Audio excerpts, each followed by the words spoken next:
Hello, everyone. Today, we have integrated dietitian and menopause expert Esther Blum joining us to delve deep into the world of hormone replacement therapy for women. You may have heard of hormone replacement therapy, abbreviated as HRT. In the past 27 years, she has helped thousands of women master menopause through nutrition, hormones, and self-advocacy. And I love to have people on who have also walked their own path of having to really figure their health out. And she has done that through working through Lyme, mold toxicity, and now she's also in the late stages of perimenopause. Esther is also the best-selling author of See You Later, Ovulator, Cave Women Don't Get Fat, Eat, Drink, and Be Gorgeous, Secrets of Gorgeous, and the Eat, Drink, and Be Gorgeous Project. She's also known as Gwyneth Paltrow's menopause mentor and by Forbes for helping women thrive through menopause. She's been voted the best nutritionist by Manhattan Magazine, and she's appeared on The Today Show, ABC TV, and Good Day New York, and is frequently quoted in Goop, Well and Good, and Forbes and Time Magazine. Esther received a Bachelor of Science in Clinical Nutrition from Simmons College in Boston. She's also a graduate of the New York University, where she got her Master's of Science in Clinical Nutrition. And she's also a Certified Nutrition Specialist, or CNS. And for those of you who don't know that, that's really nutritionists who take a functional approach to nutrition. I brought Esther on because she's nuanced, she has a depth of knowledge, and has the chutzpah we all need when navigating our health in menopause, especially when it comes to considering HRT. And we're going to get into today why a lot of us, when we hear HRT, especially if we're of a certain age, Gen X and older, I would say, who have this visceral, isn't HRT bad reaction, which I did. And I wish I had known sooner that all the problems with that initial bias towards it. So I really want you all to be educated. And Esther is going to give you the education I wish I had had several years ago. You'll learn more about why I value her combination of expertise in this interview. So before we get to this, 2 quick mentions. First, this episode isn't medical advice. No insatiable episodes are, but especially this one. You should always consult with your doctor. And in today's episode, Esther will tell you exactly what to say to your doctor if you want to experiment with HRT and what to do based on their reactions. And if you have to find a new doctor, she'll tell you how to find one that is qualified to support you during perimenopause, or if you're in menopause, also thought of as postmenopausal. Second, in the interview, I ask Esther about the term bioidentical hormone replacement therapy because it's really confusing out here. So I wanted to make it clear here that bioidentical is indeed an accurate term. And Esther says this too. Our conversation kind of went off on a tangent. And so I want to make sure you realize that, yes, it is a term, even though some doctors dismiss it as a marketing term. What bioidentical means is that the hormones you are using have the same molecular structure with endogenous hormones in hormone replacement therapy. And endogenous just means the hormones your body naturally produces, right? So if after this episode, or if you're already on it, if you go on bioidentical estradiol, progesterone, or testosterone, what you're doing is it's molecularly the same as what your body produces. This compared to some doctors will recommend the birth control pill for hormone replacement therapy in menopause, but the birth control pill does not molecularly represent the estrogen we normally make.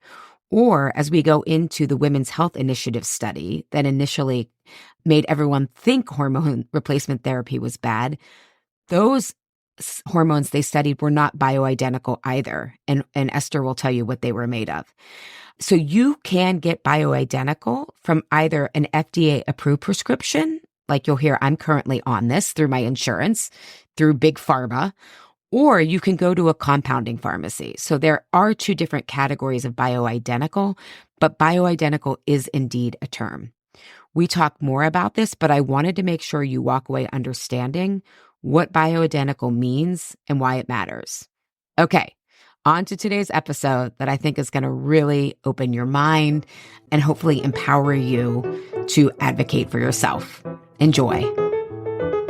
Thank you so much for joining us today, Esther. You are just a wealth of knowledge, so I can't wait to get to let everyone learn from you. They're in Oh, for such a treat. thank you. So, where are you in your perimenopause or menopause journey? I am late perimenopause. I have been on an HRT cocktail for at least 2 years. I take progesterone nightly, and by day, I use Biest cream blended with testosterone. That's transdermal, estrogen, and testosterone. I use vaginal estrogen and testosterone twice a week as well, and DHEA and pregnenolone. So I am like locked and loaded. But I my dosing does change. It has, we're slowly titrating it up as my ovaries wind the party down. got it. Got it. I love that. So, have you had a relatively, what changed once you got on that, I guess? Did you know? Sleep for sure. I had been really sick with Lyme and mold for a long time and really insomnia. And the inability to lift weights without crashing or do anything really other than walking without crashing was a real struggle for me. And then I also had brain fog, irritability, and just bad PMS. And so once I went on hormones, moods far more stable, cognition dramatically different, like really firing on all cylinders, vocabulary came back. And a chunk of that certainly was eradicating mold out of my brain too, and my gut, but also the ability to strength train again. I mean, I have a son who's almost 17, and we go to the gym together, and I just feel like the luckiest human in the world to lift weights and feel good while I'm doing it and then go home and sleep well. And I can't even tell you, I never took it for granted before, but now I'm like really just so like, I just pinch myself every time. I'm like, I can't believe this is my life. I'm so grateful and happy. Ugh, I love hearing that. Yeah, my main menopause symptoms was insomnia, and I got a lot better by learning all the things that you need to change. But when I got on HRT, the sleep, I'm dreaming again, the cognition came back, and I feel like you do. I'm like, I pinch myself knowing I'm going to get a good night's sleep every night. And I've always been a great sleeper, but those things, and yeah, my performance at the gym is improving, and it's just like, oh my God, I'm just so grateful. We were joking before we got on that I'm integrating my big pharma shadow because I'm like, thank you, big pharma. I thought I mean, with discernment. So now are you on FDA versus bioidenticals? Like, what's your cocktail when you say big pharma? Yeah. So I just started, and we'll get into this, but I think of Yeah. like, I've only been on it almost 3 months. So, and I was doing, I mean, I do everything, I eat well, I exercise, I get my morning sunlight, I do the incidental movement, all that stuff. But I'm on the lowest dose just to get started because I am sensitive to medication. But I'm going to see my doctor in the next couple of weeks and talk to her because that's some of the questions I want to ask you later on Yes. about dosing because, and we'll get into this, but I think a lot of people think of HRT as dangerous and you want the lowest dose possible. So, but before we get there, what symptoms would someone be experiencing that would make them want to even consider hormone replacement Mm. therapy? So first of all, and you should know, ladies listening, the window of perimenopause, which is the years before menopause when your ovaries start to wind down their production of hormones, that can start 10 to 15 years before full onset of menopause, which is 12 consecutive months without a period. So a good indicator that you're starting to go down that path is just look at your monthly cycle. Look at your personality and your mood, weeks 1 and 2 versus weeks 3 and 4. If it is a Jekyll Hyde situation where you're just like happy and energized and you're having great gym sessions and you're feeling really just happy and even keel versus the second half when you're like sluggish, starting to gain weight and puff up, but like really depressed or just really, really irritable, menorage, as I call it, that's an indicator like, wow, I'm in the early stages of perimenopause. Also, like starting to get those crime scene periods or, just a lot of clots is a sign your progesterone is really taking a nice dip. And that really bad insomnia, even if it's like the week before your period, you're up peeing more, like bad cravings. Also, you can get hot flashes and vaginal dryness. So, and it's interesting, Allie, because I'm seeing women younger and younger who are going on hormones younger and younger. And I think it's stress. Some of it we've been through a lot. We are going through a lot collectively, but also I do believe our hormone receptors are pretty clogged up. We've got a lot of environmental toxins and just the, hundreds of chemicals you can get just from washing your hair, putting on makeup and skincare is a lot. But like your cookware and then like your drinking bottles, glass versus plastic, and just so much environmentally, all of that affects us. So you want to be mindful of all those things. But if you're having those symptoms, yes, you can start to say, okay, I'm starting the perimenopause journey for sure.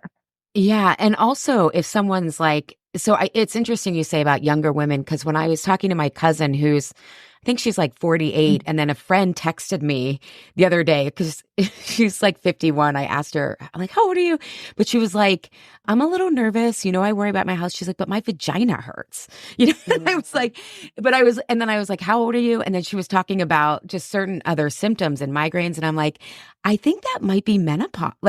Yes. Nothing's happening to you. So I also think this, like, I'm 45, my age and older, a lot of people are still like HRT is bad, or I don't know, I need that. But then the younger generation is like, I'm not taking this, sitting down. So if someone is maybe in menopause, would there be other symptoms if they're later on in their menopause journey that may be different than what you've described for the perimenopause? Yeah, well, certainly your libido can absolutely take a nosedive. A lot of midsection weight gain, high cortisol, more intense hot flashes that can be at night or it could be all day long. Again, really bad brain fog, low energy, itchy skin, itchy tip of the nose, and itchy ears as well, like the ear canal. Because Interesting. you're drying up a little bit, more wrinkles. Like you may notice, like, holy shit, I just look really old all of a sudden, or older all of a sudden, like real skin changes. So all of those can be a huge part of it. And yes, the migraines and the headaches too. I've Yeah. definitely noticed an uptick in headaches. And I'm like, damn, the only time I ever get a headache is if I'm getting sick. But Yeah. now it's like, nope, I get hormonal headaches for sure. Yeah. Okay, great. So that'll help people be like, oh, that's me. That's me. And Yes. so you talked about as you're going more into menopause, you're upticking your hormones. So what does hormone replacement therapy do exactly? So there's 4 major benefits. I mean, there's so many benefits, but let's just kind of tick off the big boxes first. So first of all, cognition. We know that estrogen maintains gray matter in the brain, but progesterone and testosterone also support cognition, learning, memory, mood, focus. So we think about what happens when our mothers, our grandmothers, our aunts are getting Alzheimer's, right? The symptoms show up usually in their 70s. It takes 20 years for the symptoms of changing gray or disintegrating gray matter to manifest. Well, what is that event 20 years prior? It's menopause. So if we got women on hormones preventatively, and you don't have to wait a year after hitting menopause to start hormones, women start, and I have them start perimenopause. If we did that, that first 10 years from the menopausal women is the most critical time to be on hormones to prevent the loss of gray matter. Now, can you benefit if you start hormones later? Yes, but not the same. And to that end, bone density, benefit number 2. Estrogen prevents the loss of bones far better than weightlifting, magnesium, vitamin D, calcium. Now and vitamin K. You should still be lifting weights and eating a high protein diet, but without estrogen, the clinical research shows the outcomes are not the same. And hip fractures are the leading cause of death in people above the age of 65. Again, all we have to do is start our hormones early, and we can offset that risk. Number 3, cardiovascular health. Hormones prevent plaquing on the arteries. They prevent high insulin and high cortisol and really help control blood sugar as well. And all of those inflammatory pieces can contribute to arterial plaque. So, and the other thing, Dr. Pam Smith talks a lot about this. For those of you who are like, where can I see this research? Dr. Pam Smith's books are excellent resources, but she also, and she was a former ER doctor, and she said there's clinical research to show that even if you do have a cardiac event, if you're on hormones, the effects are less than if you are not. So they're really, really dramatic. So that can be life or death. And I just want to say one thing. It's important for women to realize that heart disease is the leading cause of death for women. Yeah. So I think I just wanted to point that out. That's a really important, huge benefit. And it's missed because women present differently. Like I think about that show with Rosie O'Donnell when she was talking about how she had her stroke and she didn't know it, or she had, it was either a heart attack or a stroke, and she was vomiting, and her wife was like, you better go take some aspirin. She took like 4 aspirin, but she didn't go to the doctor for like 3 or 4 days. And the doctor was like, if you hadn't taken that aspirin, you would have been dead. Like, so you really do have to know the signs of stroke. Like even just vomiting and feeling a little dizzy, you go right to the hospital, people. I mean, it's no joke. So you want to rule out a cardiac event as a woman. And then the last big benefit is supporting the genitourinary system and preventing vaginal dryness, vaginal atrophy, and urethral and clitoral atrophy. So offsetting UTIs. Again, like how many of us have had a grandmother in a nursing home in diapers with UTIs, dehydrated, disoriented? Those can kill you when you're older. So all you have to do is use some vaginal estrogen twice a week until you're dead, right? Internally and externally. And that can really, really help. And especially because with, lower libido in women, like so many of my clients are like, it's really hard for me to achieve orgasm, or it's just the pleasure sensations are not as intense. That's atrophy. So you really want to make sure, you're supporting that. You're not peeing your pants. You're obviously doing pelvic floor exercises and strengthening. So the hormone benefits are just tremendous. But to me, if you want the big answer, it's quality of life. Yeah, totally. Which then helps you make healthier choices. So it's like a snowball running down the hill instead of feeling like you're pushing all your health habits. Like you said, it was like I couldn't lift without getting like it breaking me. So It is huge quality of life. I'm so glad you mentioned that. So if someone starts taking it, how would they know? What are some of the first signs that HRT is working? Sleep. That is first. I mean, I'm like, when women come to me just destroyed from not sleeping, they're up from 3 a.m. on, and I'm like, dude, the first thing we're going to do is fix your sleep. That can improve in a couple days on some progesterone at night, and you can get Prometrium at your regular pharmacy. Mine is under $4 a bottle, and it hits up those GABA receptors in the brain.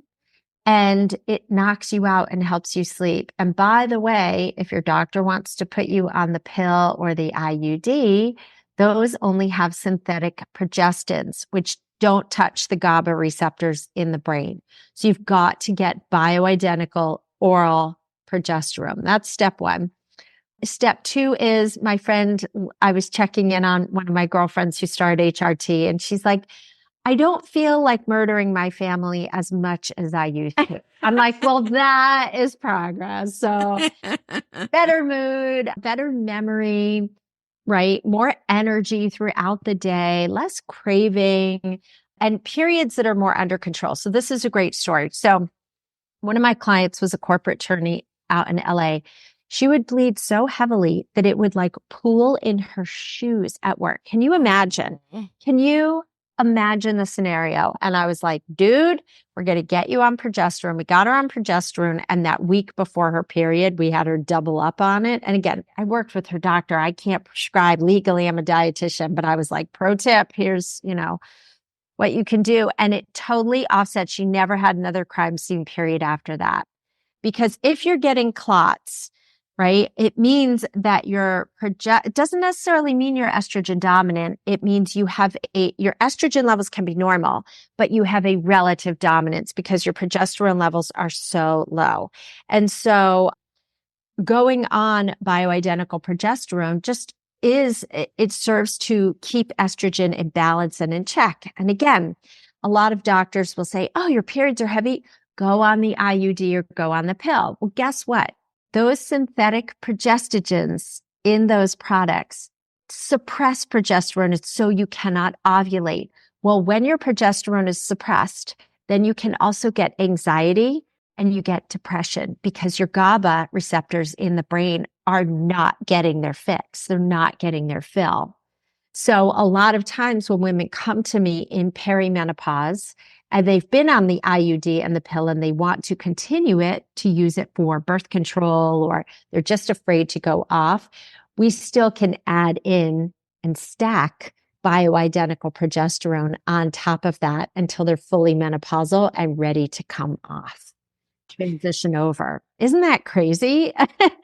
But it's great that you can combine. I know I take progesterone at night. And I remember the first time I woke up after it, I felt like I had I don't know. I was like, I felt like I smoked pot. Like I've been smoked pot in forever, but I was so relaxed. And I was like, I mean, I eventually normalized, but I felt like spaced out, but it was amazing.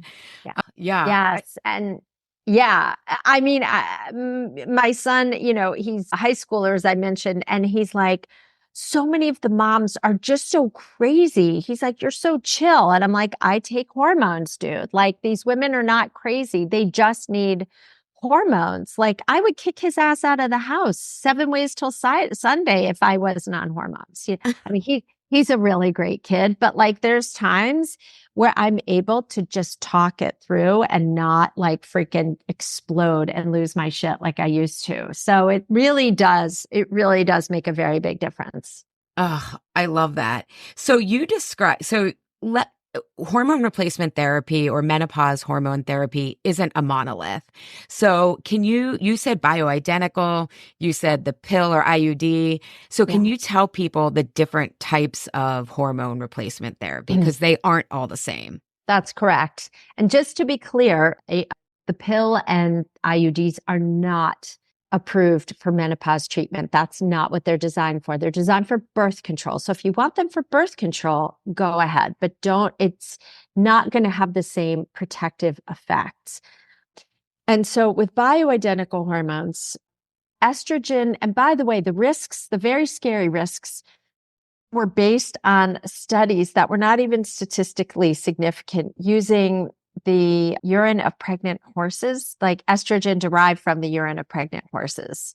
So that was an oral form of estrogen, which is also in the pill, right? That has a far greater risk of blood clot and stroke. That's why there are black box warning labels, birth control pills.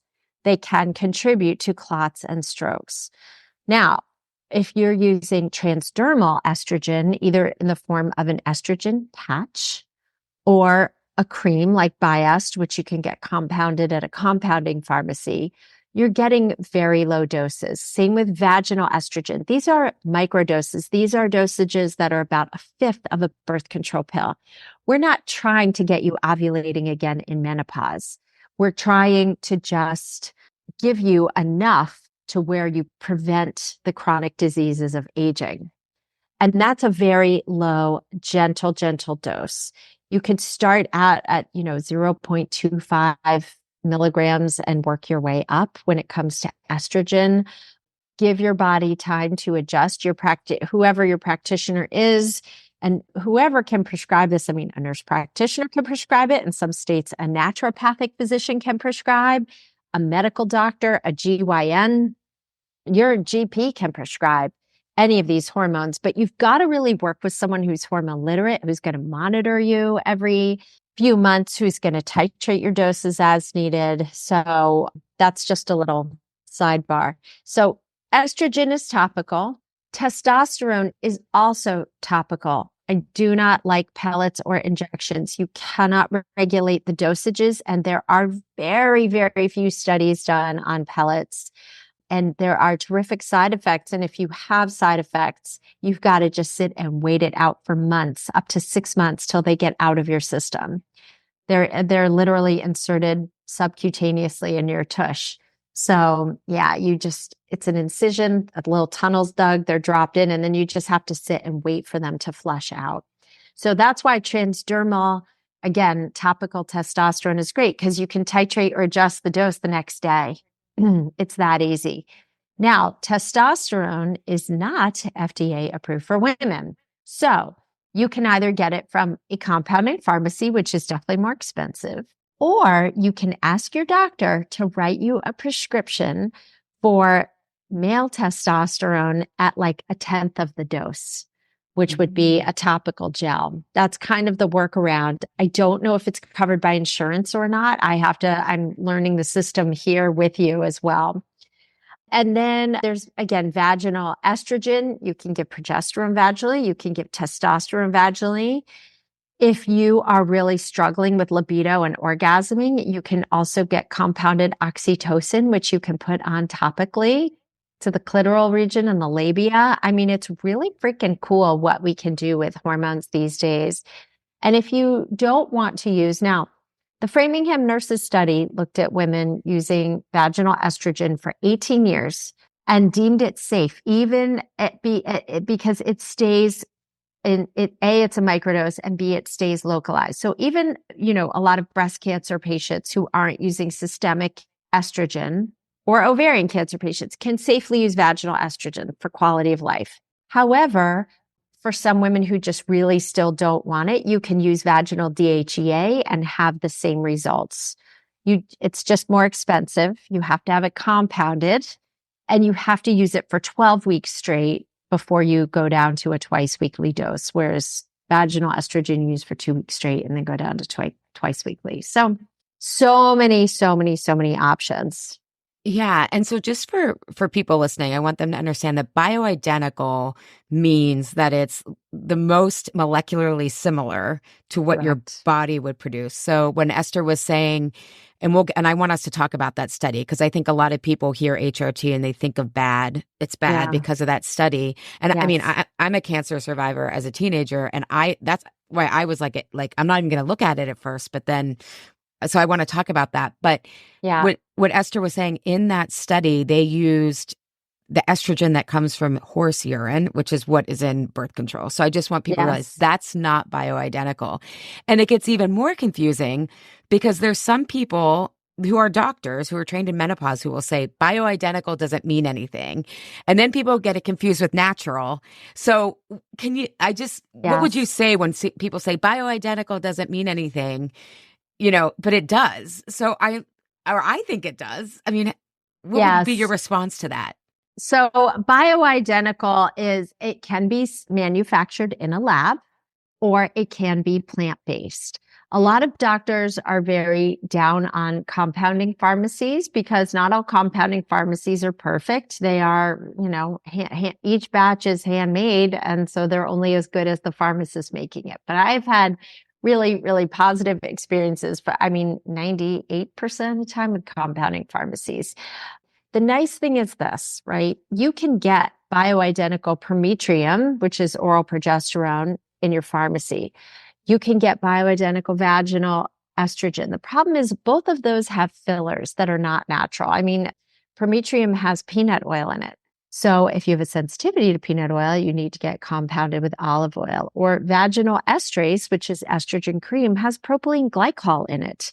That is not natural. That is not a healthy additive. So again, it is a microdose, but understand you are still putting some synthetic ingredients into your body. I'm actually working on an ebook on this, like an essential guide to hormones, to really break this down for women and just say, here are the ingredients in what you're getting. And that should not stop you from going on. Believe me, if you tell me you don't have a lot of money to work with, or you got a tight budget, and you want something you can just get at the pharmacy, no muss, no fuss, don't let perfect be the enemy of done. I would much rather see you preserve your heart, your bones, your mind than worry about a touch of additives. Okay. But if you have the means, if you want a more couture experience versus off the rack, if you want something super duper customized, if your system's more sensitive, if you want to be able to titrate up the dose by microgram, then bioidentical compounded products are for you. Yeah. And for people listening, because I had heard of compounding pharmacies before listening to you, but I didn't really, like you said, it's just an independent pharmacy. And Yeah. I was reading, again, I would love your thoughts on this because you can't believe everything you read on the internet.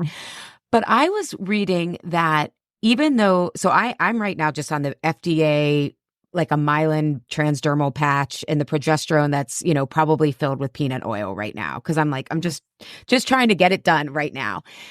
But then I was reading that even though those are FDA approved, because they're generic, they might be made overseas and the FDA isn't overseeing generic fulfillment, and compounding pharmacies have to go through different types of regulation. So Yeah.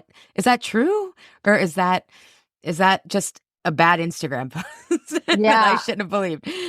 I will be transparent and say I would have to delve deeper into that. I haven't looked at the overseas manufacturing. I will tell you this, at the last A4M conference I was at, there was a lot of talk from the lecturing physicians about how the FDA does not like compounding pharmacies, right? Even though, please, these compounding pharmacies are like fighting to stay afloat. They're not rolling in millions, but there are pharmaceutical companies that want to shut down compounding pharmacies and say, you will get option 1, 2, 3, or 4 for your HRT, and that is it. So that is something to be very mindful of. I would say if you've got a good compounding pharmacy, keep supporting it. And, time will tell what will happen with all of that. Yeah. And the price, at least again, everyone's plan is different, but so I got also recommended a prescription for the vaginal estrogen cream. And when I got it from the pharmacy, it had all of those like sodium lauryl sulfate. I'm like, I pay extra in my skincare and all this stuff not to have this. And so the nurse was like, we'll call in a prescription to a compounding pharmacy, but your insurance won't cover it. But the difference was like $30 for a 90-day supply. So Exactly. it's not that much more exorbitant. At least, again, this is Pittsburgh. This is, what my insurance Yes. so it's all going to be different. But I was thinking, oh my God, this is going to be a small fortune. And I was like, $30 difference over 90 days is not like, going to break the bank, I guess. That's it. Because people come to me a lot and they're like, oh, I got charged all this money from a compounding pharmacy, but I'm like, it's a 90-day supply versus a 1 month supply. But somebody recently messaged me on Instagram and said, I got charged $500 for my estrogen. I said, dude, go to a compounding pharmacy. It'll be way cheaper than your Yeah. because their insurance didn't cover it at all. So I was like, you're going to have way better luck at a compounding pharmacy. So you just don't know. Yeah. You know? Yeah. Yeah.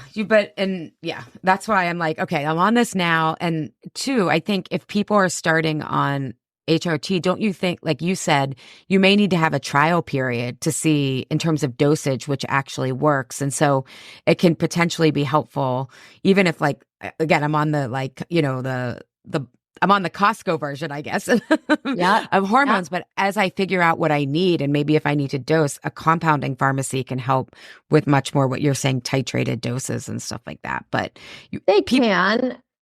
But a regular doctor can also change your doses as you need to titrate too. Oh, okay, good. Here I am Yes. trying to do it myself. I'm always trying to do it myself. I know. No, you got to and listen, as knowledgeable as I am, I still have functional GYN. I've got nurse practitioner. Like I've got a team helping me. I do not write my own prescriptions or, Yeah. or say, this is what I want. I let them say, this is what you need. And I'm like, okay. Yeah. I think I'm just so used to having to because I had chemo when I was 13. And so by age 23, I had this was before functional medicine was very popular. So I was coming to my doctors being like this, and they were like, we don't know what you're talking about. So I'm just so used to having to be the one to be like, but my doctor, she was like, okay, no estrogen for your bones because of chemo, she was very on top of that stuff. So I should just follow up with her. It's trust that I'm in good hands. It's that time of year again. Truce with food, trust in satisfaction, not restriction. My 6-month group program is open for registration through January 31st, 2024. I only run Truce once a year, and I keep it small so that you get the best of both worlds, my individualized attention, and the benefits of an intimate, supportive group. So spots do tend to fill up pretty quickly. We begin February 1st, 2024. Perhaps you've struggled with food for years and suspect that the solution isn't somewhere out there in some passing fad or yet another restrictive diet. You sense that a deeper change is necessary, and midlife is a great time to address this deeper change. Over the years, I've guided hundreds of satisfied participants through this program, so you get the benefit of a refined curriculum that not only meets you where you are, but guides you to where you'd like to be. We cover a lot of ground in this comprehensive 6-month program, from learning what foods are best for you now, not when you were 20 or last time something worked for a short time, to discovering the root cause of why you fall off track with your healthy eating. And this includes why falling off track makes sense. Not that it's the problem, but it's the thing to understand and work through. These are results that will last and require no white knuckling. No one's got energy or time for that in midlife, especially.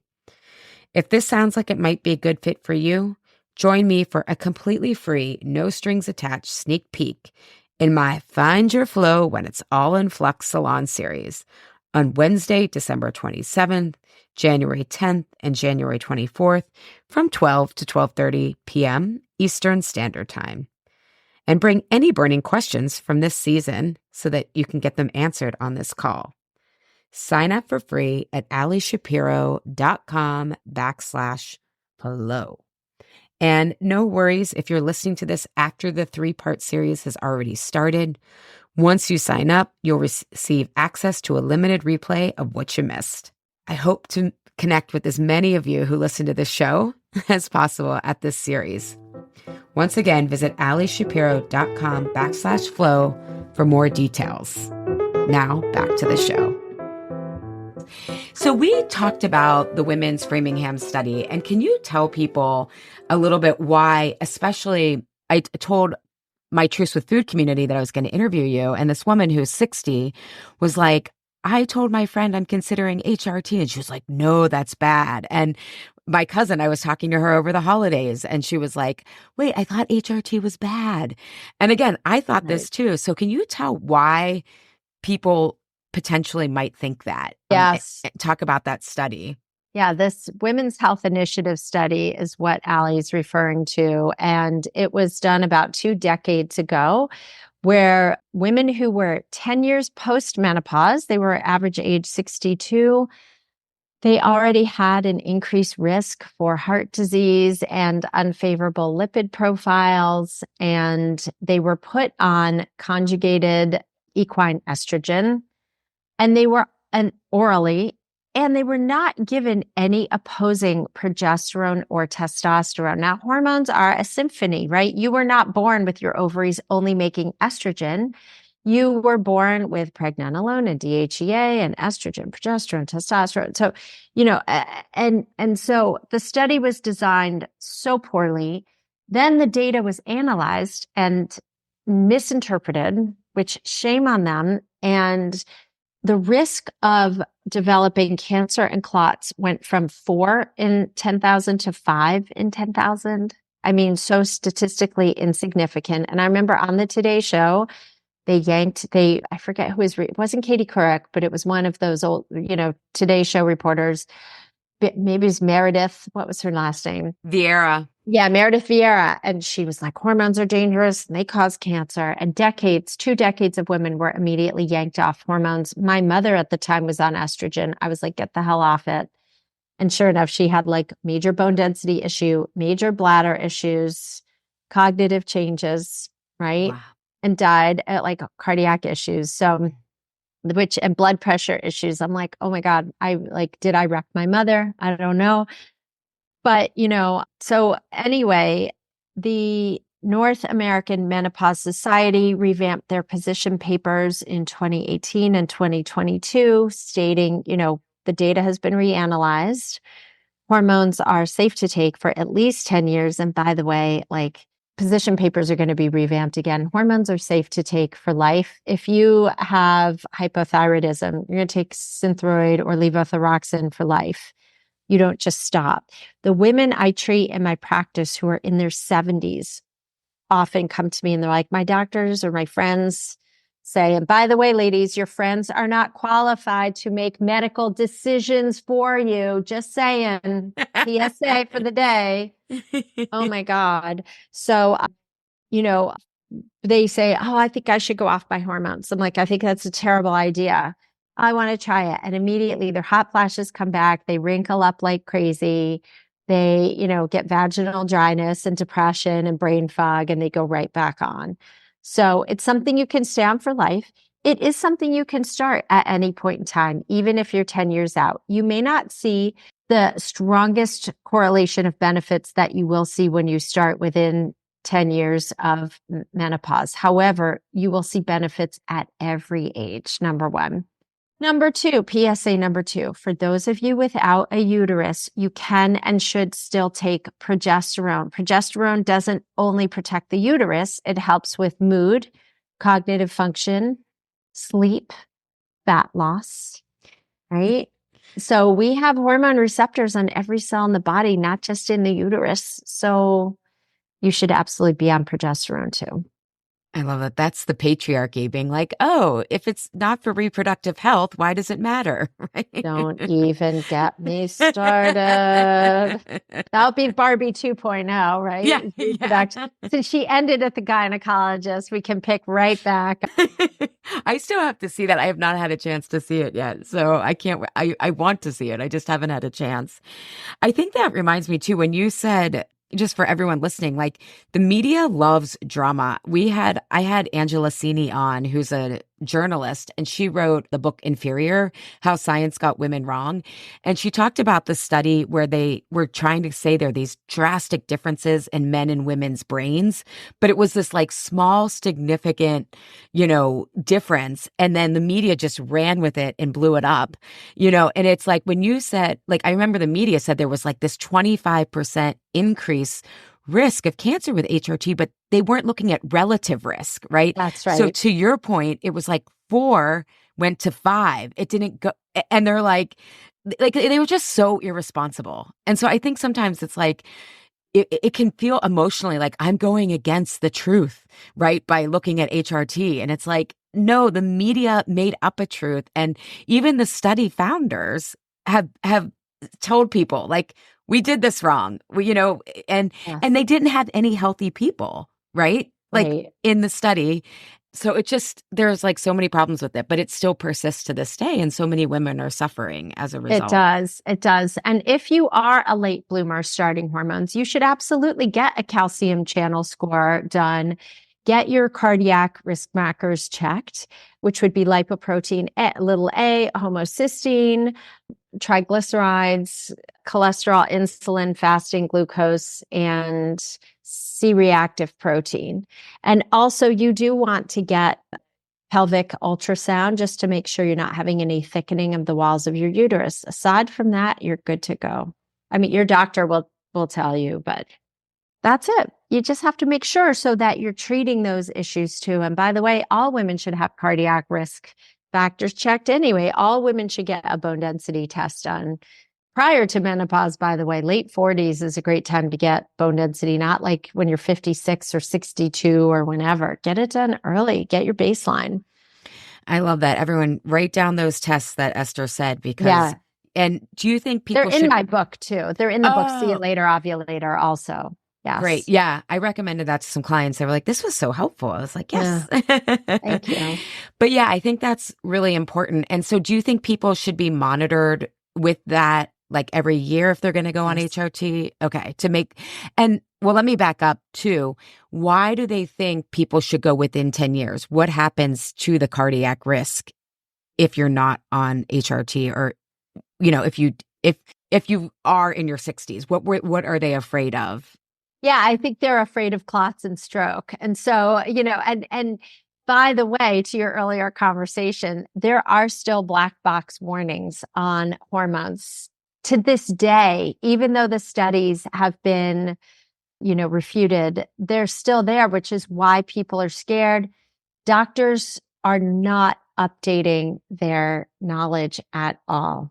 This is ignorance. It's lazy medicine, and medical schools are not teaching menopause care. And I'm like, but the FDA has approved HRT. So that's really ass backwards. And I love it when, doctors are like, I'm too busy. I'm too busy seeing other clients. People, when do you think I do my research? That's called nights and weekends. I gave up family times. I was a complete a-hole to my family when I was like grinding, writing a book while seeing patients 5 days a week and then working all weekend. Like, you have to fight. If you're going to better the care of women, if you're going to change the landscape of menopause, guess what? Sometimes you got to give up some personal time, because what made me write the book was how angry I was. I had my own meno rage. I was like, I am so sick and tired. If one more woman comes into my practice gaslit, I'm going to freaking burn the house down. Like, I'm just so sick and tired, and women have to start speaking out. And I wrote the outline for the book. I was sitting on the couch next to my husband and dog,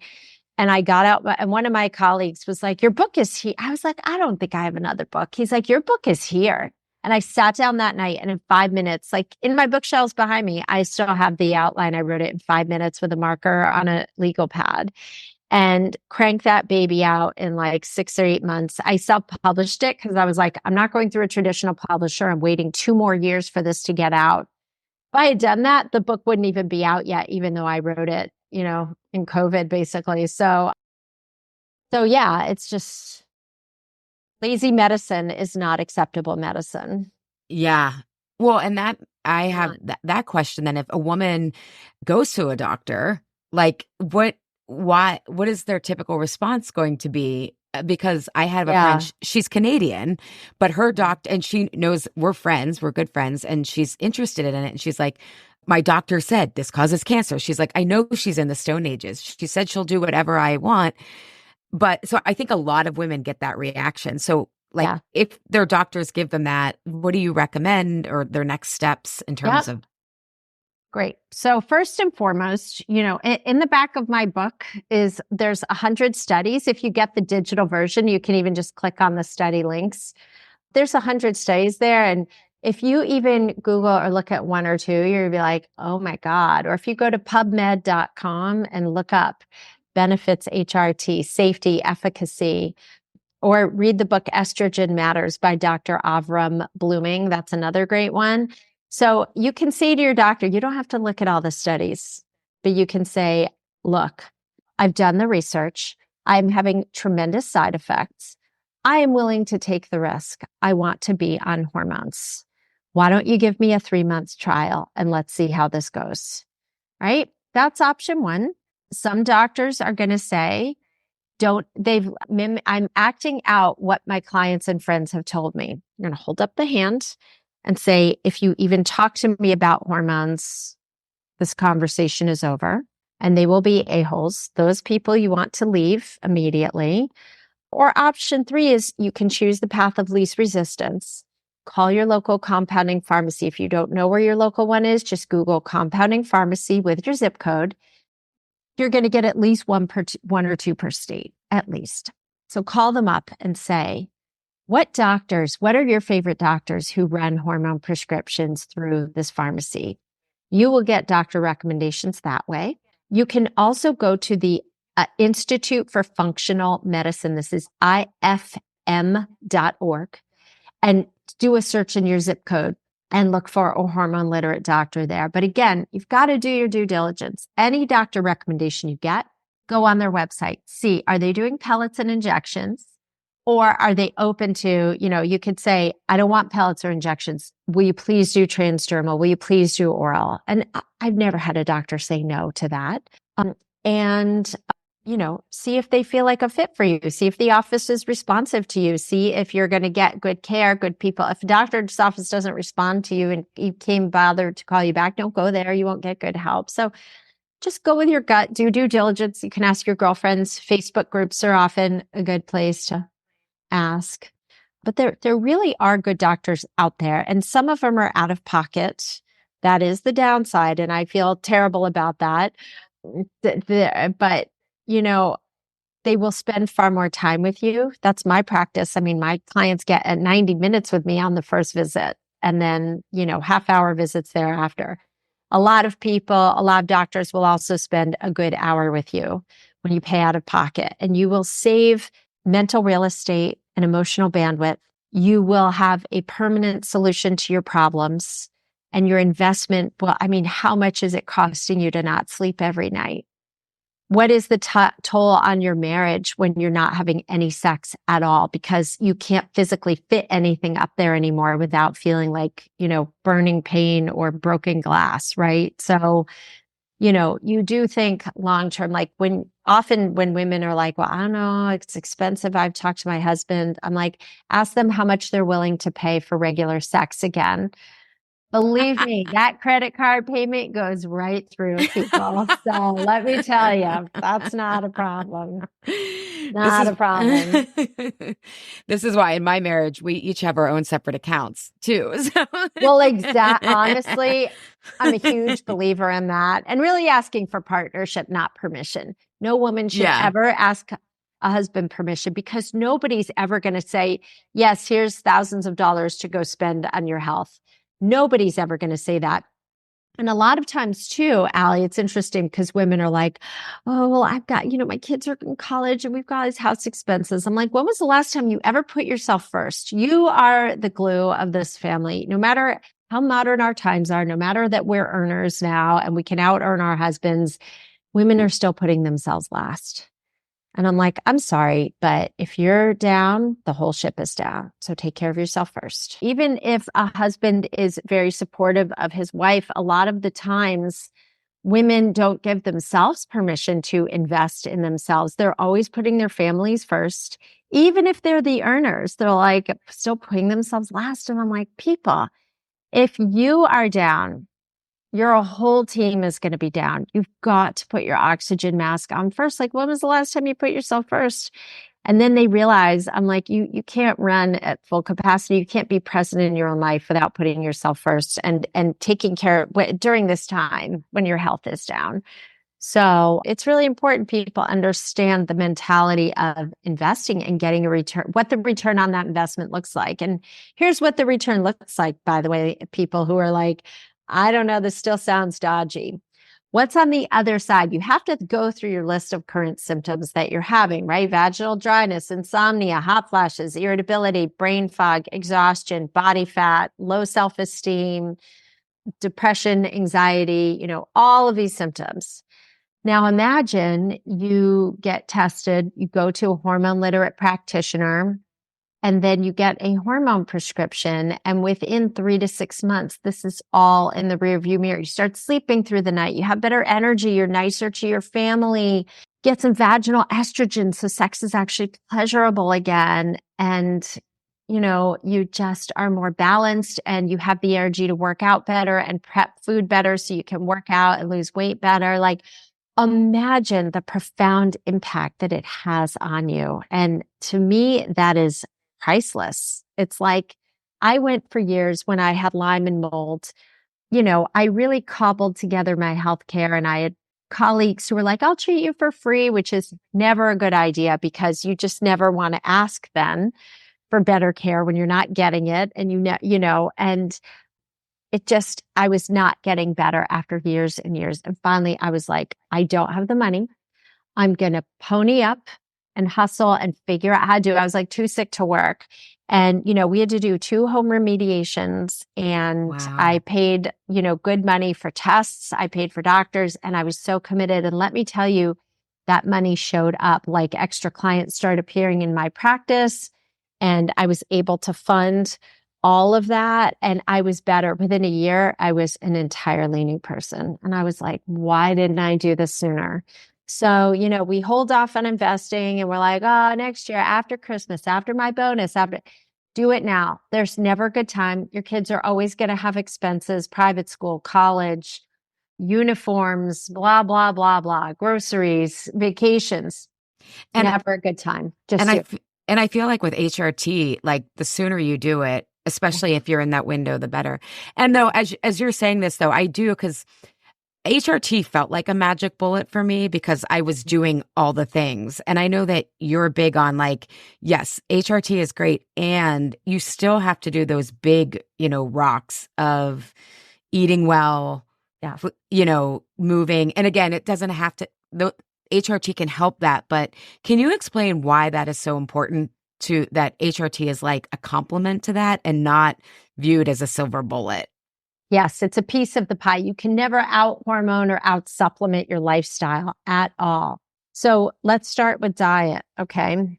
A lot of women love, especially after COVID, wine o'clock, right? A lot of women really, there's a lot of cultural pressure to drink.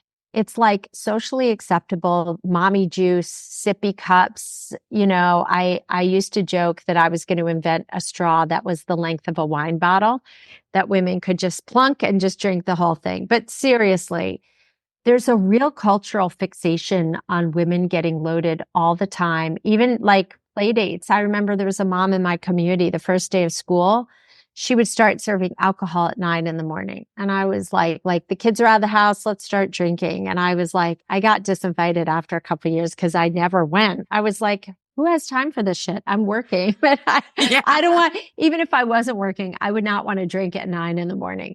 So alcohol really is you're writing checks that your hormones in your body cannot cash. It's a class 1 carcinogen. It takes 4 to 6 hours for your liver to detox one cocktail. And while your liver is detoxing that, your hormone detoxification, estrogen in particular in your liver, gets put on hold. So then you become estrogen dominant for 25% of your day. So that's just from one cocktail. So I'm not saying never drink. If you don't want to give it up, that's totally cool. Just be really judicious and cut way back, because it's also going to wreck your sleep. It's going to slow down your thyroid function. It's going to leave you bloated and make body composition changes very, very difficult. Okay. So I'd much rather drink a mocktail and be in my bikini confident than like boozing it up. And it shocks me. I mean, I was such a heavy drinker in my 20s, and now I'm like, no, thank you. So alcohol, and also developing a healthy respect for caffeine. Your liver may not metabolize or clear it the same way anymore. I noticed that. I've had to switch to tea, and that is how frequently I have to pee. Yes, exactly. Exactly. And then really prioritizing protein. Women are so afraid of protein. The average woman I see who comes to me in practice is eating 60 to 70 grams of protein a day. And I'm like, ladies, this is what my dialysis patients used to eat in the hospital. Okay. Like, women need protein. We need more as we age, not less. I wrote a whole nother book on that called Cave Women Don't Get Fat, but we need a minimum of 100 grams of protein. I try and get my women up to 120, 130, 150 grams of protein, especially if they're lifting weights. We need protein to build and sustain lean muscle mass. And you need to pair that with some strength training. Now, strength training, not everyone is going to the gym and deadlifting 80 to 100 pounds. Some women are starting with 3 to 5 pound weights or doing Pilates or resistance training. As long as the weight is heavy for you and your muscles are fatigued and burning, or you get to failure, that's going to be individual for everyone. And as long as you add to that weight and slowly increase your strength and increase the amount of weight you lift, that's great. You also want to make sure that your ratios of carbs to flip. So premenopause, a lot of women have, about 150 grams of carbs per day and about 60 grams of protein. And I'm like, if you flip those ratios, if you get your protein higher than your carbs, and if you track your food for 3 days in a log, in an app, you can quickly see what your numbers look like. So if you make sure that your protein numbers are higher than your carbs, your insulin levels are going to be better controlled. You're not going to get cravings. Your energy is going to be way better. You will raise and sustain your serotonin and dopamine. So aim for 30 to 40 grams of protein at a meal. Okay. That's also my Meno law for fat loss, number 2. And number 3 is having carbs at night. And most women are like, oh, Oh my God, I can't eat carbs at night. I'm going to get so fat. What's going to make you fat is not sleeping at night, right? So if you, That's my mom. okay, the insulin cortisol connection is a very real thing and gives you that nice menopause right in the midsection. If you add a sweet potato, a baked potato, some lentils, some quinoa to your dinner at night with your protein and fibrous veggies, you're going to get a slight bump in your insulin. That is going to tamp down your cortisol. Nighty night, you're going to sleep through the night, which will make you far more insulin sensitive. And also, ladies, if you are lifting weights, you need to fuel your workouts with carbs. Do you know what I eat before I lift weights, ladies? I eat rice cakes with honey and salt. My son and I Ooh. chug a lug and I go and lift my ass off. And then I come home and I eat more carbs and I sleep, no problem. So I have rice, potatoes, sweet potatoes. Don't be afraid of carbs. They are your friend in menopause, not your foe. I love that you said that. We just had Dr. Stacy Sims on last week, and she was saying The like the same best, thing. Yeah, the yeah, about best. her carb recommendation. I have to go back and listen, but it was like kind of even higher than that. And I was like, whoa. So I got to go back and listen Yes. because I was So like trying to sorry. interview. No. Go ahead. Go ahead. Yes, the more insulin sensitive you are. I mean, Stacy is teaching women to lift heavy and really fuel their workouts. So for those women, they can have a 1-to-1 ratio of carbs to protein. So you can have 150 grams of carbs and 150 grams of protein. If you're looking to build muscle, you will need that. And you do need those insulin spikes to build muscle. You do.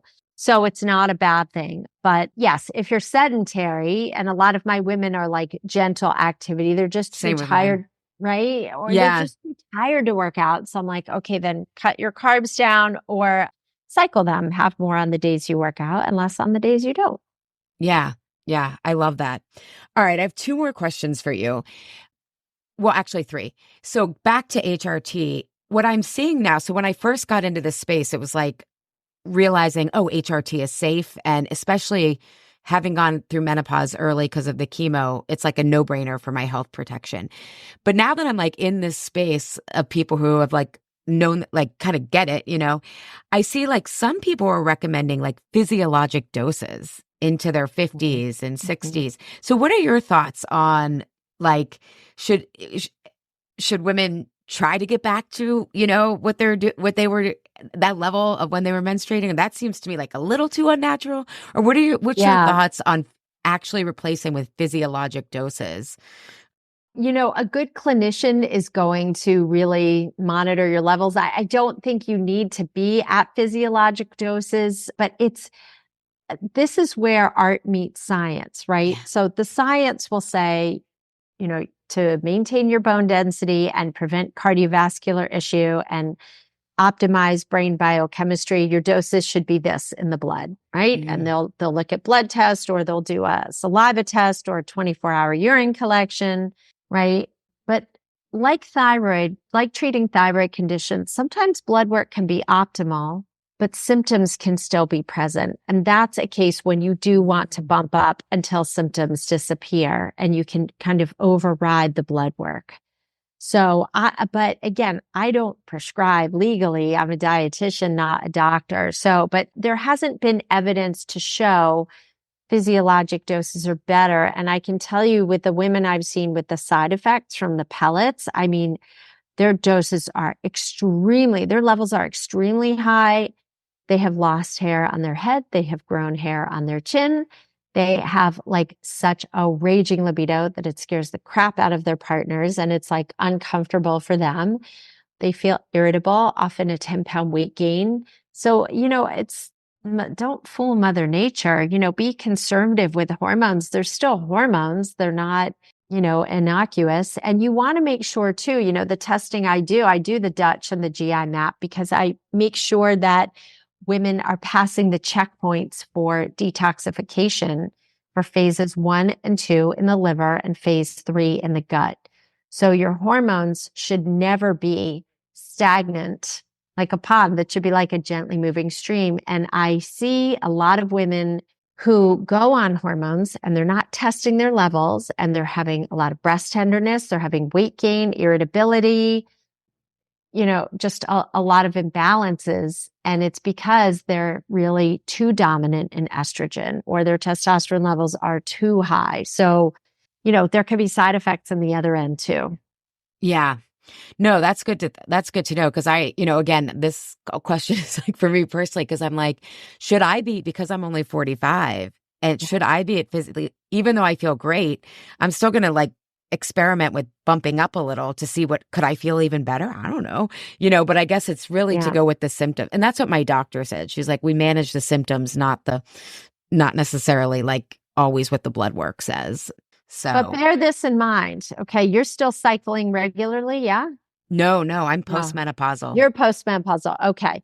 So that makes sense. For women who are in the perimenopausal window, your hormones can fluctuate up to 30% on any given day, which is why a lot of doctors are like, I don't even want to bother testing your blood. It can only tell me what's happening that day.